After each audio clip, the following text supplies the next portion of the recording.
കേരളത്തിൽ ഈ തടവുകാരുടെ ശമ്പളം കൂട്ടിയിട്ടുണ്ട്. തടവുകാരുടെ ശമ്പളം കൂട്ടാനായിട്ട് CPM ആഗ്രഹം ഉണ്ടാവും. ആഭ്യന്തര വകുപ്പിൻ്റെ തീരുമാനമാണ് കൂട്ടുക എന്നുള്ളത്. ആഭ്യന്തര വകുപ്പ് പിണറായി വിജയൻ്റെ കയ്യിലാണ്. അടുത്ത കാലത്ത് ശബരിമല കേസുമായി ബന്ധപ്പെട്ട് CPMകാരായ പത്മകുമാറും വാസുവും മുരാരി ബാബുവും സുധീഷ് കുമാറും ഇങ്ങനെ പല ആളുകളുമൊക്കെ ജയിലിലായിട്ടുണ്ട്. പിന്നെ കൊടിസുനി, കിർമാണി മനോജ്, ഇങ്ങനെ കുറെ CPMകാരെ പാർട്ടിക്ക് ഉത്തരവാദിത്തമുള്ള ആളുകളല്ലേ ഇവരൊക്കെ. അപ്പൊ പിന്നെ അവർക്ക് ജീവിച്ചു പോകാനുള്ള ശമ്പളമൊക്കെ അവർക്ക് കിട്ടേണ്ടതല്ലേ. അപ്പൊ അങ്ങനെ ഇപ്പോ തടവുകാർക്ക് 620 രൂപ ഒരു ദിവസം വേതനം നിശ്ചയിച്ച് അങ്ങനെയാണ് കൂട്ടിയിരിക്കുന്നത്. സ്റ്റീപ്പ് ഇൻക്രീസാ, വലിയ കൂടുതലാണ്. തൊഴിലുറപ്പ് തൊഴിലാളികൾക്ക് 369 രൂപയാണ് കിട്ടുന്നത്. ആശാ വർക്കർമാർക്ക് 400 രൂപ. ആശാ വർക്കർമാര് അവർക്ക് ശമ്പളം കൂട്ടി കിട്ടണം എന്ന് പറഞ്ഞിട്ട് ഒരുപാട് കാലം സമരം ചെയ്താണ്. തടവുകാർ സമരം ചെയ്തതായിട്ടൊന്നും പറഞ്ഞൂടാ. ആശാ വർക്കർമാരെ കുറെ കാലം അവർ വെയിലത്തും മഴയത്തും ഇരുത്തി, എന്നിട്ട് 400 രൂപ. അത് തടവുകാരേക്കാൾ വളരെ കുറവ്. കശുവണ്ടി തൊഴിലാളികൾ 538 രൂപ. ഈ സെക്യൂരിറ്റി ഗാർഡുകളില്ലേ, അവർക്ക് 596 രൂപ. എല്ലാവർക്കും കുറവാണ്. തടവുകാർക്ക് ഇവർക്കൊന്നും ഇല്ലാത്തൊരു സൗകര്യമുണ്ട്. ഭക്ഷണവും ചികിത്സയും അത് സൗജന്യമാണ് തടവുകാർക്ക്. അതും കൂടി താമസവും ഒക്കെ ഫ്രീ, എല്ലാം ഓസ. അപ്പൊ ആശാ വർക്കർമാർക്ക് 8000 രൂപ ഓണറേറിയം അടക്കം 12,000 രൂപയാണ് മാസം കിട്ടുക. അപ്പൊ ദിവസവേതനം തടവുകാരേക്കാൾ അവർക്ക് 220 രൂപ കുറവാണ്. തൊഴിലുറപ്പുകാർക്ക് 9 മാസം മുമ്പ് വേതനം കൂട്ടിയിരുന്നു. അങ്ങനെ ദിവസം 369 പക്ഷെ 250 രൂപ തടവുകാരേക്കാൾ കുറവാണ് അവർക്ക്. അപ്പൊ മിനിമം വേതനം വിവിധ മേഖലകളിലുള്ളത് നോക്കാതെയാണ് ആഭ്യന്തര വകുപ്പ് ഈ തടവുകാർക്ക് കൂട്ടിക്കൊടുത്തിരിക്കുന്നത്. കയർ തൊഴിലാളികൾക്ക് 468 രൂപയാണ്, തടവുകാരേക്കാൾ കുറവാണ്. പെട്രോൾ പമ്പിലെ തൊഴിലാളികൾക്ക് 458 രൂപയാണ്, തടവുകാരേക്കാൾ കുറവാണ്. രാത്രിയും പകലും പണിയാണ്. ജയിൽ വകുപ്പ്, തടവുകാരെ പറ്റി ജയിൽ വകുപ്പിനാണല്ലോ അറിയാം. അവര് 230 രൂപയാണ് ഇപ്പൊ തടവുകാർക്ക്. അത് 350 രൂപയാക്കണം എന്നായിരുന്നു ശുപാർശ. അത് എന്നിട്ട് ആഭ്യന്തര വകുപ്പ് മുഖ്യമന്ത്രിയുടെ മുമ്പിൽ ചെന്നപ്പോഴാണ് അത് 620 രൂപയായി. മുഖ്യമന്ത്രിയുടെ അടുത്ത് ചെന്നപ്പോഴാണ് ഫയലിൽ ഒറ്റയടിക്ക് 350 രൂപ എന്ന് പറഞ്ഞ ശുപാർശ 620 ആക്കി കൊടുത്തിരിക്കുന്നത്. അപ്പോൾ ഏറ്റവും കൂടുതൽ ശമ്പളം തടവുകാർക്ക് കൊടുക്കുന്ന സംസ്ഥാനമായിട്ട് കേരളം ഇന്ത്യയിൽ അറിയപ്പെടാൻ പോകുന്നു. അപ്പൊ ഇത് ഭയങ്കരമായ ഒരു വിവേചനം അല്ലേ? അതെ, ഏറ്റവും വലിയ വിവേചനമാണ്. ഒന്ന്, സംഘടിതമായോ ഇൻഡിവിജ്വലായോ അങ്ങനെ ഒരു ഡിമാൻഡ് പോലും ഇതുവരെ നമ്മൾ കേട്ടിട്ടില്ല. ഇനി ജയിൽ വകുപ്പ് നിർദ്ദേശിച്ചതിനേക്കാളും ജയിൽ വകുപ്പ് ആവശ്യപ്പെട്ടതുപോലും മുഴുവൻ കിട്ടാനല്ല, അങ്ങനെയാണല്ലോ സാധാരണ. ആവശ്യപ്പെട്ടതിൻ്റെ ഇരട്ടി അനുവദിച്ചു കൊടുക്കുകയാണ്. വേറൊന്ന്, പേഴ്സൻറ്റേജ് നോക്കുമ്പോൾ ഈ തടവുകാരെന്ന് പറയുന്നത് തീർച്ചയായിട്ടും അവഗണിക്കപ്പെട്ടവരും ഒരർത്ഥത്തിൽ സമൂഹ വിരുദ്ധരായിട്ട് മാറ്റി നിർത്തിയവരും നല്ല നടപ്പിന് ആണല്ലോ. അവർക്ക് ഈ പണിയെടുപ്പിക്കുക എന്ന് പറയുന്നത് അവരെ പണിയെടുത്ത് നന്നായി പോവുക, പിന്നെ തിരിച്ചു വരുമ്പോൾ ഇപ്പം തടവ് ജീവിതമൊക്കെ കഴിഞ്ഞിട്ട് ജീവിതത്തിലേക്ക് തിരിച്ചു വരുമ്പോൾ വെറും കൈയോടെ വീട്ടിൽ വരണ്ട, എന്തെങ്കിലും ഒന്ന് അവരുടെ കയ്യിൽ ബാലൻസ് ഉണ്ടാവുക എന്നൊക്കെയാണല്ലോ. പക്ഷേ ഇതിലിപ്പോൾ സംഭവിച്ചിരിക്കുന്നത്, ഇതിൻ്റെ യഥാർത്ഥ രാഷ്ട്രീയം ഇതാവാൻ വഴിയില്ല. ഒന്ന്, സംഘടിത ശക്തി. ഇപ്പോൾ ജയിൽ തടവുകാർ ഇതുവരെ സംഘടിച്ച ചരിത്രമില്ല, അങ്ങനെ ഉണ്ടാവാൻ യാതൊരു സാധ്യതയില്ലല്ലോ.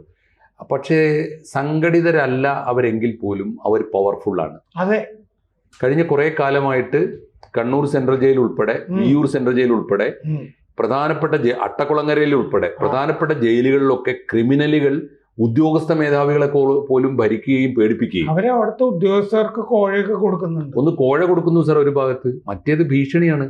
ഇപ്പോൾ കോഴിക്കോട് സെൻട്രൽ ജയിലിൽ നിന്ന് ഒരാൾ തടവ് ചാടിയല്ലോ. ആര്? നമ്മുടെ ഗോവിന്ദച്ചാമി തടവ് ചാടിയപ്പോൾ അവിടുത്തെ ഏറ്റവും പ്രധാനപ്പെട്ട, അവിടുന്ന് നേരത്തെ ഈ ഗോവിന്ദച്ചാമിയോട് ഇടപെട്ടിരുന്ന പ്രധാനപ്പെട്ട ഒരു ജയിൽ ഉദ്യോഗസ്ഥൻ പിന്നീട് അവിടുന്ന് സ്ഥലം മാറിപ്പോയി. അദ്ദേഹം ഇമ്മീഡിയറ്റ് ആയിട്ട് അടിയന്തര ലീവിന് അപേക്ഷ കൊടുത്തിട്ട് വീട്ടിലേക്ക് പോയി, കുടുംബത്തിലേക്ക് പോയി. പിന്നീട് അദ്ദേഹം വെളിപ്പെടുത്തുന്നത് ഇവൻ പറഞ്ഞിരുന്നു അത്രേ, അവനെ ഒരിക്കലും അവനോടൊന്ന് ഷാർപ്പായിട്ട് എന്തോ ഒരു നിർദ്ദേശം കൊടുത്തപ്പോൾ അവനോട് പറഞ്ഞിരുന്നു അത്രേ, നിന്നെ ഞാൻ കണ്ടോളാം, ഞാനിവിടുന്ന് ജയിലിൽ ചാടും. ജയിലിൽ ചാടിയാൽ ആദ്യം വരുന്നത് നിന്റെ വീട്ടിലേക്കായിരിക്കും. നിന്റെ മുമ്പിലിട്ട് നിന്റെ ഭാര്യയും മക്കളെയും ഞാൻ ബലാത്കാരം ചെയ്യും എന്നൊക്കെ പറഞ്ഞിരുന്നു അത്രേ. അപ്പൊ ഇത്തരത്തില് ഏത് മനുഷ്യനും അവനവന്റെ ജീവനും അവനവന്റെ കുടുംബമൊക്കെ വളരെ പ്രധാനമാണല്ലോ. അപ്പൊ അങ്ങനെ ഭീഷണിപ്പെടുത്തി നിർത്തുന്ന, എന്നിട്ട് അവർക്ക് ആ രീതിയിൽ അതിനെന്തെങ്കിലും പണിഷ്മെന്റ് കൊടുക്കാത്ത, പിന്നെ കൊടിസുനിയുടെ ഒക്കെ സ്ഥിതി എന്താ? രാജ്യത്തെ ഏത് രാഷ്ട്രീയ തടവുകാരനും കിട്ടാത്ത സൗകര്യങ്ങളാണ് അവിടെ കിട്ടുന്നത്.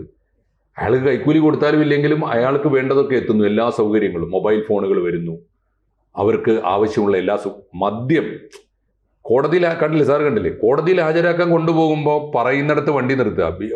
അതെ അതെ അതെ. എന്നിട്ട് സൽക്കാരത്തിൽ പങ്കെടുക്കുക, അയാൾക്ക് വേണ്ട പെഗൊക്കെ അടിച്ച ശേഷം പോലീസ് എന്തൊരു. അപ്പൊ അതിന്റെ അർത്ഥം നമ്മളീ പറഞ്ഞതിന് പുറമെ വാഹന സൗകര്യവും കൂടി കിട്ടുന്നുണ്ട്. വാഹനവും ചെയ്തു കൊടുക്കുക എന്ന് പറഞ്ഞാൽ എനിക്ക് തോന്നുന്നു എനിക്ക് തോന്നുന്നു പാർട്ടി നേതാക്കൾ, രാഷ്ട്രീയ നേതാക്കളായാലും ബ്യൂറോക്രസി ഉദ്യോഗസ്ഥന്മാരായാലും ഇവരൊക്കെ ഭയപ്പെടുന്ന ഒരു സമൂഹമായിട്ട്. ഇവർക്ക് മറ്റേ മൊബൈൽ ഫോണുകള് തുടങ്ങി പല സൗകര്യങ്ങള് അവിടെ നിന്ന് മാത്രമല്ല, ആ സുഭാഷ് ചന്ദ്രശേഖർ എന്ന് പറഞ്ഞൊരുത്തൻ തീഹാർ ജയിലിലൊക്കെ കിടന്നിട്ടെ ഈ ചാൾസ് ശോഭരാജിനേക്കാൾ വലിയ ലെവലില. അതുപോലെ ഈ ബിഷ്ണോയ്, അയാൾ സബർമതി ജയിലിലാണല്ലോ. ജയിലിന്റെ ഉള്ളിൽ കിടന്നിട്ട് ഇവര് പുറത്ത് കൊട്ടേഷനൊക്കെ കൊടുത്തു എന്ന് പറയും. അത് നടക്കുന്നുണ്ടല്ലോ, നടക്കുന്നുണ്ട് ഒന്ന്. അപ്പൊ എന്താന്ന് വെച്ചാൽ ഇവിടെ മാണി മനോജ്, കൊടിസുനി ഇങ്ങനത്തെ കൊടുത്ത വാർത്ത ഉണ്ടായിരുന്നല്ലോ പലതും. അവര് പുറത്ത് കൊട്ടേഷൻ, ഒന്ന് പുറത്തു കൊടുത്തു കൊട്ടേഷൻ. ഇവർക്ക് വല്ലപ്പോഴും കിട്ടുന്ന പരോളിൽ പോയിട്ട് കൂടിയ ക്രിമിനൽ കൃത്യങ്ങൾ ചെയ്യുക, ഇത് പലതും. അപ്പോ നമ്മൾ ഈ ആവശ്യത്തിൽ കൂടുതൽ പരോള്. പിന്നെ വേറൊരു പ്രധാനപ്പെട്ട, ഇപ്പൊ നമ്മൾ സാധാരണഗതിയിൽ ഒരാൾ ജയിലിലായി ശിക്ഷിക്കപ്പെട്ടു, പിന്നെ അയാളെ സാമൂഹ്യ ജീവിതം അവസാനിച്ചു എന്നാണ് നമ്മൾ ധരിക്കുക. പിന്നെ അയാൾ നന്നായി വന്നാൽ നല്ലത്, ശിഷ്ടകാലം നന്നായി ജീവിക്കുന്നതാണ്. ഇതല്ല, അതിനേക്കാൾ കൂടിയ ക്രിമിനൽ ജീവിതം നയിക്കാൻ ഇയാൾക്ക് സൗകര്യം കിട്ടുന്നു. പരോളിൽ ഇറങ്ങിയിട്ട് വിവാഹം കഴിക്കുക. അതെ അതെ അതെ, എന്തൊരു കഷ്ടമാണ്. മാത്രമല്ല രാഷ്ട്രീയ നേതാക്കന്മാരൊക്കെ അതിൽ പോയി പങ്കെടുക്കുക, എന്തൊക്കെ വൃത്തികേടാണ്. അപ്പൊ ഒരു ഭാഗം അത് നമ്മുടെ നാട്ടില് ഈ കൊടിയ ക്രിമിനൽ കുറ്റവാളികൾ ജയിലിനകത്തായാൽ കൂടുതൽ ശാക്തീകരണം നടക്കുന്നു, അവർ കൂടുതൽ പവർഫുൾ ആയിത്തീരുന്നു, എന്നിട്ടും ക്രിമിനൽ കുറ്റം തുടരുന്നു ഒരു ഭാഗത്ത്. അതുകൊണ്ട് തന്നെ ഇവർ രാഷ്ട്രീയ നേതാക്കളും ഉദ്യോഗസ്ഥന്മാരും ഇവരെ ഭയപ്പെടുന്നു. അവരെ പ്രീതിപ്പെടുത്താൻ ഒന്ന് ആലോചിച്ച് നോക്കൂ. അവരെ ആരും പരസ്യമായി എന്തെങ്കിലും ഉന്നയിച്ചതായിട്ട് നമ്മൾ കണ്ടിട്ടില്ലല്ലോ. അവരെ പ്രീതിപ്പെടുത്താൻ ജയിലുദ്യോഗസ്ഥന്മാരും രാഷ്ട്രീയക്കാരും മത്സരിക്കുന്നു ഒരു ഭാഗത്ത്. ഇതിന് വേറൊരു പൊളിറ്റിക്സ് കൂടി ഇതിൻ്റെ കൂടെ ഉണ്ടാകാം. കേരളത്തിൽ പ്രത്യേകിച്ച് ഈ കണ്ണൂരിലെ കുറ്റവാളികളിൽ പലരുടെയും കുടുംബം പോറ്റുന്നത് CPM ആണ്. അവർ പലപ്പോഴും ഇവർ യഥാർത്ഥ പ്രതികൾ പോലും അല്ലല്ലോ, സാറിന് അറിയാലോ. ആരെയാണോ സൗകര്യമുള്ളത് അവരുടെ പേര് കൊടുത്ത് അവർ ഏറ്റെടുക്കുകയാണ് ചെയ്യുക. ഏറ്റെടുക്കുന്നത് ഒരു ഡീലാണ്, അത് വലിയ എമൗണ്ടുകളൊക്കെ ഉണ്ട് എന്ന് കേൾക്കുന്നു. 2, അത് കഴിഞ്ഞാൽ ശിഷ്ടകാലം, ഇവർ അകത്ത് കിടക്കുന്ന കാലം കുടുംബത്തെ അവർ പോറ്റിക്കോളും. അവർ പോറ്റുമ്പോൾ ആ ചെലവിലേക്ക് ഇവർ പുറത്തിറങ്ങി വരുമ്പോൾ വലിയൊരു എമൗണ്ട് കിട്ടും, അല്ലെങ്കിൽ ഇവർ അഗ്രിഗേറ്റ് ചെയ്ത് വലിയൊരു എമൗണ്ട് വാങ്ങാലോ. ആ വാങ്ങുന്നത് അവർ തന്നെയാണോ എന്ന് ആര് കണ്ടു? പാർട്ടിയാണ് ഇവരുടെ കുടുംബച്ചെലവ് നടത്തുന്നെങ്കിൽ ആ ഫണ്ട് ചെല്ലുന്നത് പാർട്ടിക്കല്ല എന്ന് ആര് കണ്ടു? ഇങ്ങനെ കുറെ അന്തർനാടകങ്ങൾ ഇതിനകത്ത് ഉണ്ടാവും സാറേ. എന്തായാലും കേരളം പോലൊരു സംസ്ഥാനത്ത് എന്തും നടക്കാമെന്ന അവസ്ഥ വന്നിരിക്കുന്നു. ഇതുപോലും ചെയ്യുന്നത് എപ്പോഴാണ്? മാന്യമായി ജോലി ചെയ്ത് ജീവിക്കുന്നവരെക്കാൾ വലിയ വേതനം കിട്ടുന്നു, വലിയ അംഗീകാരം കിട്ടുന്നു. ഇനി വേറൊരു കാര്യം കൂടി ഓർത്തോളൂ, ഈ തെരഞ്ഞെടുപ്പിന്റെ തൊട്ട് മുമ്പിലാണ് ഇത് പ്രഖ്യാപിക്കുന്നത്. ഈ തെരഞ്ഞെടുപ്പിൽ എപ്പോഴും ഒരു ഈ ഫാസിസ്റ്റ് സ്വഭാവമുള്ള ആളുകളുടെ, ക്രിമിനൽ സ്വഭാവമുള്ള രാഷ്ട്രീയക്കാരെയും എപ്പോഴാണ് ഭയപ്പെടേണ്ടത് എന്ന ചോദ്യത്തിന് ചരിത്രം പറയുന്ന ഒരു ഉത്തരവുണ്ട്. അവർ ജയിക്കുമ്പോഴും അധികാരത്തിൽ ഇരിക്കുമ്പോഴും അല്ല അഗ്രസീവ് ആകുക, അവർ പരാജയം അണക്കുമ്പോഴാണ്.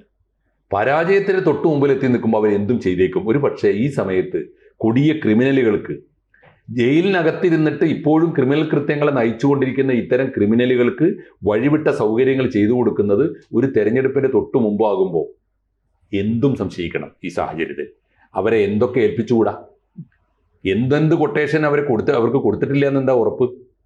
ഇതൊക്കെ ഒരുപാട് സംശയങ്ങൾ ഒരേ സമയം ഉയർത്തുന്ന പ്രധാനപ്പെട്ട ഒരു നടപടിയാണിത്.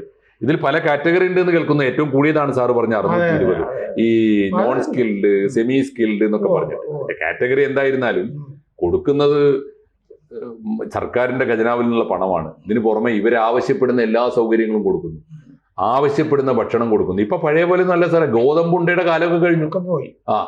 എന്നിട്ട് ഇനി ഈ സ്കിൽഡായ ആളുകൾ അവിടെ എന്ത് സ്കില്ലാണ് ചെയ്തുകൊണ്ടിരിക്കുന്നത്? ആകെ ഉണ്ടാക്കുന്നത് പരമാവധി കേൾക്കുന്നത് ചപ്പാത്തി പരത്തുന്നു അത്രേ.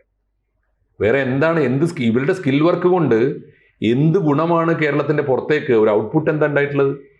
അപ്പോൾ സ്കിൽഡ് എന്നൊക്കെ കാറ്റഗറൈസ് ചെയ്യുന്നതിൽ എന്താ അർത്ഥമുള്ളത്? ഇങ്ങനെ ഒരുപാട് ചോദ്യങ്ങളുണ്ട്. ഏതായാലും കേരളം ഇതൊരു വെള്ളരിക്കപ്പെട്ടനായി തീരുന്നു എന്നും ഒരു സാമൂഹ്യ മര്യാദകളും അല്ലെങ്കിൽ സാമൂഹ്യ ആവശ്യങ്ങളും പിന്നെ ഒരു മിനിമം വേതനം അനുവദിക്കുമ്പോൾ പാലിക്കേണ്ട ദേശീയ മര്യാദകളും ട്രേഡ് യൂണിയൻ മര്യാദകളും ഒന്നും തൊഴിൽ നിയമങ്ങളും ഒന്നും പാലിക്കാത്ത ഒരു നടപടിയാണിത്. അപലപിച്ചതുകൊണ്ട് വല്ല പ്രയോജനമുണ്ടോ നമുക്ക് അറിഞ്ഞൂടാ. എന്തായാലും അപലപിക്കാതിരിക്കാൻ നിവൃത്തിയുമില്ല. പ്രേക്ഷകരോട് ഒരു അഭ്യർത്ഥനയുണ്ട്. ABC-ക്ക് ഒരു ഹിന്ദി ചാനൽ കൂടിയുണ്ട്. അത് കേരളത്തിന് മാത്രമല്ല, ABC ഭാരതത്തിന് തന്നെ ഒരു ജാലകമാകണം എന്ന ആഗ്രഹത്തിൽ നമ്മൾ കുറച്ചു കാലമായി ഈ ഹിന്ദി ചാനൽ തുടങ്ങിയിട്ട് നന്നായിട്ട് പോകുന്നു. അതും സബ്സ്ക്രൈബ് ചെയ്യുക. കൂടുതൽ വാർത്തകളും വിശേഷങ്ങളും നിങ്ങളിലേക്ക് എത്താൻ ABC മലയാളം സബ്സ്ക്രൈബ് ചെയ്യുക, ബെൽ ബട്ടണും അമർത്തുക.